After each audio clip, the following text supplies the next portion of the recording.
Assalamualaikum warahmatullahi wabarakatuh. Bismillah walhamdulillah wassalatu wassalamu ala rasulillah Muhammad ibn Abdillah. La hawla wa la quwata illa billah.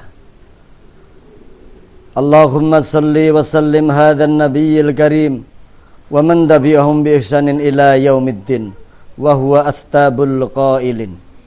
Qala Allahu ta'ala fil Qur'anil azim.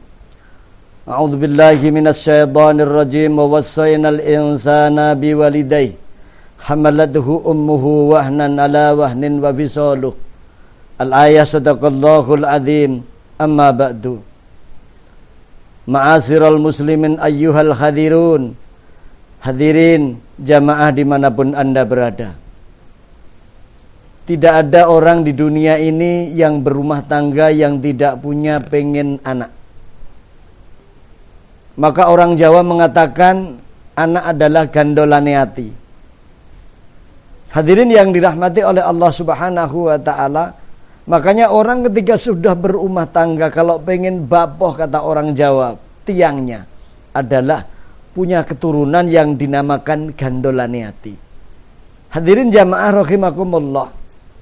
Maka yang akan saya sampaikan pada kesempatan hari ini adalah anak yang pertama adalah anugerah Allah Subhanahu wa taala. Yang kedua, anak adalah amanah Allah Subhanahu wa taala, dan yang ketiga, anak adalah merupakan ujian Allah Subhanahu wa taala. Ayyuhal hadirun rahimakumullah. Maka yang pertama, anak adalah anugerah. Anugerah adalah rezeki. Orang yang berumah tangga mau kaya seperti apa, hartanya berlimpah,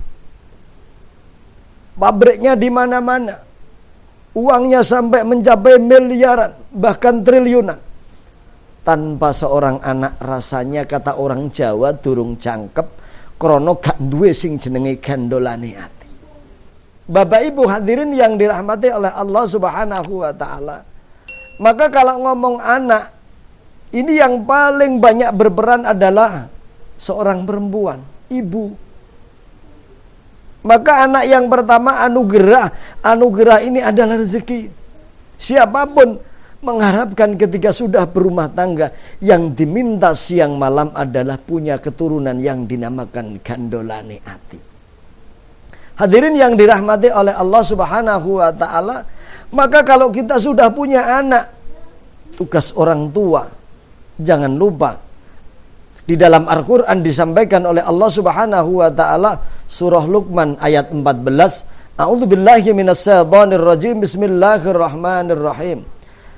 Wa wassaynal insana biwalidayhi hamalathu ummuhu wahnan ala wahnin. Kata Allah, diperintahkan kepada manusia untuk berbuat baik kepada kedua orang tuanya. Hamalathu ummuhu wahnan ala wahnin. Ingat ketika seorang ibu hamil dalam keadaan lemah, semakin lemah dan semakin tidak berdaya, artinya berat. Maka mengingatkan kepada kita sekalian, kalau kita ini hidup ingin mulia, kata orang Jawa, golek sandang pangan diparingi gampang. Maka ada dua. Kata orang Jawa, siji mulyakno wong tuwa, sing nomor loro mulyakno maratuwa. Maka kalau kita tidak bisa memuliakan orang tua atau mertua, gak iso nyenengno atine wong tua termasuk maratuwa, gak iso mbales budine, maka jangan sekali-kali menyakiti. Ketika kita ini menyakiti hati orang tua, Masya Allah, bakal dijamin lek gak ndang tobat, uripe gak bakal barokah. Dek piyen wis tak kandhani, mring wong tuwa aja wani, apa maneh mring ibumu ngati-ngati. Eling nalika sliramu dikandhut karo ibumu, 9 wulan 10 dina aja lali. 9 wulan 10 dina aja lali. Hadirin yang dirahmati oleh Allah Subhanahu wa taala, mengingatkan yang pertama, anak adalah anugerah Allah Subhanahu wa taala. Sebagai orang tua, kita pun juga dilahirkan orang tua kita. Yang selanjutnya adalah anak berbakti kepada orang tua. Hadirin yang dirahmati oleh Allah Subhanahu wa taala, yang kedua, kalau orang tua seperti kita ini sudah punya anak, maka yang kedua mari kita ingat, anak adalah amanah dari Allah Subhanahu wa taala. Maka di dalam hadis Rasulullah mengatakan, man razaqo bi waladin fa alaihi bi ta'limihi wa ta'dibi. Ada dua hal. Kata Rasul, kalau kita ini diberikan rezeki oleh Allah berupa anak, ada dua, fa alaihi bi ta'limihi wa ta'dibi.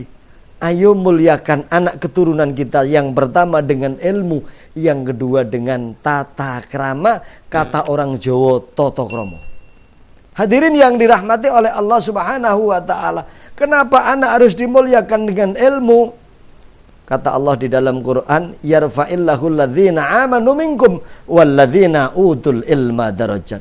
Sebagian segelintir orang-orang yang punya iman kepada Allah dan orang-orang yang punya ilmu, derajatnya nanti akan diangkat oleh Allah Subhanahu wa taala. Kalau kita hidup ini sudah sengsara, jangan sampai anak cucu kita nanti sengsara.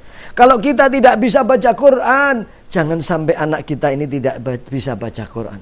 Maka saya sampaikan, saya tekankan pada diri saya, pada hadirin sekalian yang dirahmati oleh Allah, ilmu yang pertama dengan ilmu agama, yang kedua dengan ilmu umum. Artinya donya ku ya penting, akhirat ya penting, akhirat ya penting, donya ya penting. Hadirin yang dirahmati oleh Allah, kenapa harus ilmu agama? Karena kalau orang belajar ilmu agama, dia akan tahu mana yang halal dan mana yang haram, mana yang diperbolehkan oleh agama dan mana yang dilarang oleh Allah Subhanahu wa taala.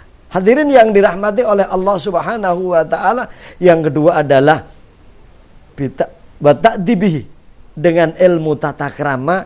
Maka orang Jawa mengatakan ilmu tata krama, sopan santun. Kenapa? Ketika ada orang itu punya akhlak, punya kepribadian jati diri yang baik, maka insya Allah akan membawa keselamatan dunia dan akhirat. Ada orang sekolah sudah tinggi-tinggi, ketika menerima jabatan amanah, menjadi pejabat negara, lalu korupsi. Itu karena moralnya yang bobrok, itu karena akhlaknya yang bobrok. Kalau orang sudah punya pondasi akhlak yang kuat, pondasi agama yang kuat, punya tata krama, punya sopan santun, insya Allah akan membawa keselamatan dunia dan akhirat. Yang ketiga, yang terakhir, ingat, anak adalah merupakan ujian Allah Subhanahu wa taala. Innama amwalukum wa auladukum fitnah. Sesungguhnya kata Allah Subhanahu wa taala, dari harta-hartamu yang dititipkan oleh Allah kepadamu dan dari anak-anakmu, maka ingatlah akan menjadi fitnah. Di dalam Quran dikatakan, di dalam beberapa tafsir disampaikan bahwa fitnah di sini artinya adalah ujian dari Allah Subhanahu wa taala. Maka jangan kaget Bapak Ibu sekalian, ketika anak kita tidak seperti yang kita bayangkan, yang kita impi-impikan, sudah disekolahkan, sudah mondok, sudah ngerti agama, kadang-kadang masih menyakiti hati orang tua. Itulah yang dikatakan siap-siaplah anak dadi ujiane wong tuwa no alam donya. Hadirin yang dirahmati oleh Allah, semoga kita dititip oleh Allah anak-anak yang soleh solehkah, yang membawa keberkahan dunia dan akhirat. Kata orang Jawa, iso mikul dhuwur mendem jero. Ihdinas siratal mustaqim. Assalamualaikum warahmatullahi wabarakatuh.